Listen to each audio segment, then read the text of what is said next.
Hey y'all, what's up? This is Chad Warren. It is 7:49 a.m. Monday, February 10th, 2025 here in Conway, Arkansas. Hope you're doing well. Uh, did you watch the Super Bowl? I actually did. It was a crappy game. The Chiefs were outmatched offensively, defensively the whole time. I didn't really watch the season this year. Just a friend invited me. It was a nice gathering. Boy, that halftime show was just not even worth mentioning, other than to say that. But regardless, I just wanted to highlight this part here where Whitney Webb is using the phrase cognitive diminishment, something like that, talking about the obvious fact that we're aware of to a degree about how as AI takes over, we will lose the ability to think the more that we use AI. So that's forward thinking from where we're at to the past, and then we can look back and see that, like she mentions here, that you know, most of us probably use our calculator on our phone before we're doing it in our head or on a piece of paper. So I just, yeah, I mean, it's not a big prescient thing to see that there's uh, likely to be this radical division between the few who become at the top of this technocracy power pyramid, which is, I assume, an even smaller group of people is needed because of computers at any level, let alone the top of the power pyramid. And then the rest of the people that are slaves to all of that world, so that, now we're in the position where we can even comment about this. Not that we feel that there's much we can do about it, but man, it's just crazy to think about the relentless, one day at a time erosion of the faculties of humanity. Even if I look at another video I was just looking at, I don't remember the title or who it was, but it was just a bunch of movie collector nerd types that know a lot about the business of Hollywood, and that's interesting to hear this very specific economic changes, because you got the DVDs that was like a second movie release, like 6 months after the movie, but then you're talking, okay, but there's so many different factors. It really is. All that stuff is interesting. Like, I watched a whole video that was showing how when the big screen TVs came out and the HD in 1999 was a big year for all that. And the Sopranos and all the TV shows are made like movies, and then with the older, smaller TVs, you have to change totally where the camera is at. If you watch, like he was showing Magnum PI, and it's like you're right, like this. How this is, my whole body is filling the screen. You're right up on these people. You could look at a few people at a time.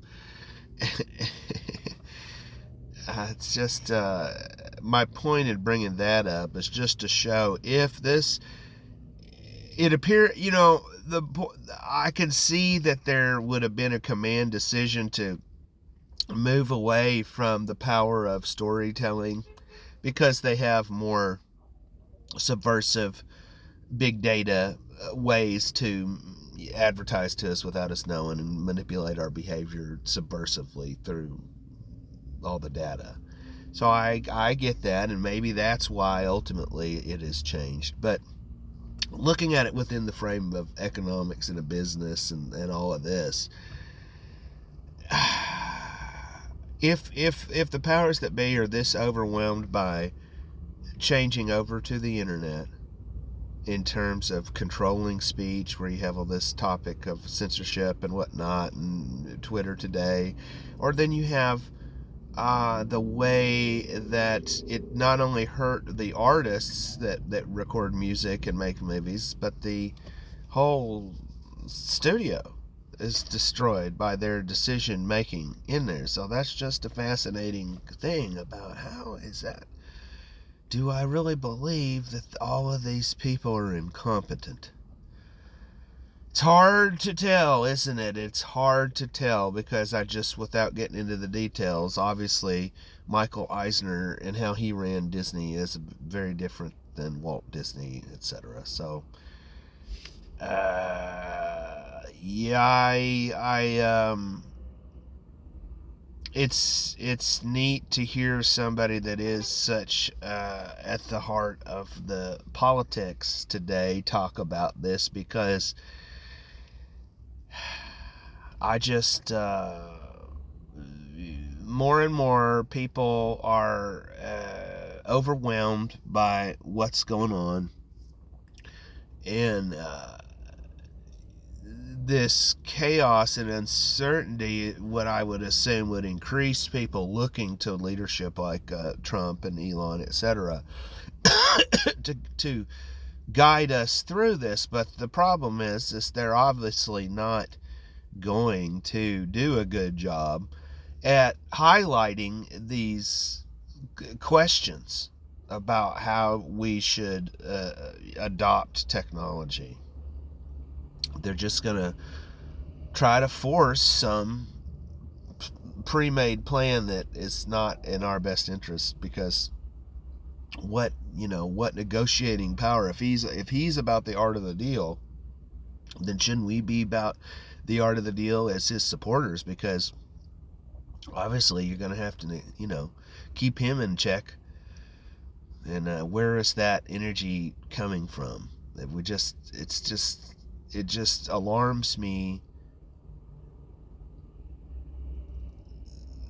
the seriousness of this defending against the transhuman takeover, when you're thinking in terms of every little thing you do, this time I'm spending talking to this thing, and how we all have to deal with our double-mindedness, our hypocrisy in this regard, as well as an honest need to speak to both of those.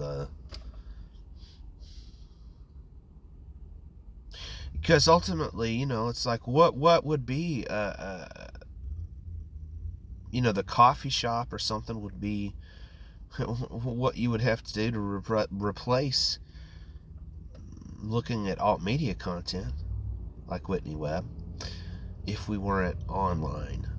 And it's usually what I'm saying. Like, I think if we can't even envision, right?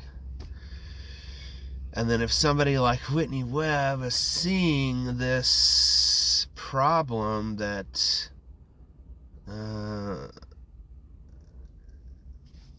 who is going to be there to represent the humans that don't want to be turned into robots? I'm not, I don't just there needs to be a representative for that.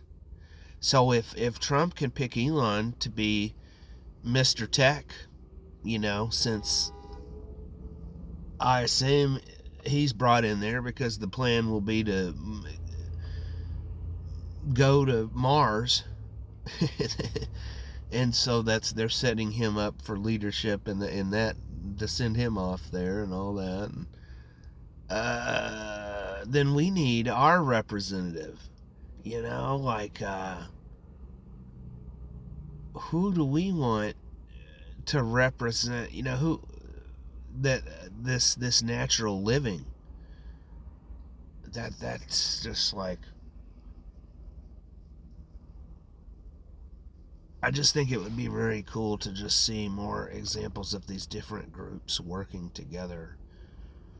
Like when I was listening to the topic about the physical media, and the reason why that's important is because those are normal, nerdy people that don't. Everybody's more political because of the alt media vibe on YouTube, but those people kind of represent the part of society that just wants to rest within it, not challenge it, and to celebrate what it is by using these movies as a way to entertain their large family. That was all that interesting mindset of like, okay, you're paying 20-30 bucks or whatever for the DVD, and then imagining, if you had a family of 5 going to the movies, you know what I mean? Just that we're all in these different mentalities of what makes sense. But those people are recognizing that they're buying this digital stuff and it's being taken away. This concept that we're hearing, but they're at the front line of that because the streaming companies don't. They lose the license to that. So just to think about how all of those powers that be in Hollywood totally lost the football of their own thing. So I just, no matter how inexperienced and awkward it may feel for us to try to organize in competition with that, I think that we really need to see that we are in competition for that.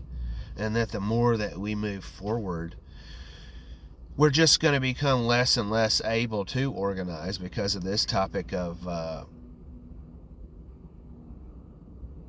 what was the phrase? Something diminish, cognitive diminishment.